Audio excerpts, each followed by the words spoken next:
As a successful singer-songwriter in Nashville, George Dukas knows the music business can be unpredictable, and it's important for an artist to find investments that can provide for the future. Instead of traditional options, George says that investing in bourbon was an appealing idea. So he contacted his friend Jeff Hopmayer, CEO and chairman of the Brendiamo Group, one of the largest bulk bourbon and whiskey suppliers in the world. I met Jeff in the gym, so it was a really organic way to sort of come upon an investment opportunity. And again, it's bourbon, so it's fun. And Jeff makes it even more fun. I mean, he's got a great personality, great sense of humor. George was always fascinated with what I was doing in the bourbon space and all of this. He said, I need to buy 100 barrels. I go, well, you can't buy 100 barrels, but I'll figure out something we can do with you. And brought George in, and again, he's been very successul in the trades and the things he's worked on with us. And I had gotten to the point where I had a song catalog that I had sold for a nice little bit of money, and I was looking for things to do with it that were maybe a little bit unconventional.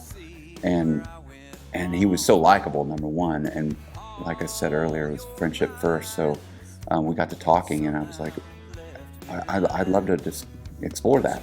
I was aware of the risk. I mean, there's risk in going into the music business, a lot of it. And fortunately, it worked out. So when I looked at bourbon, I mean, of course, there's going to be risk in any investment.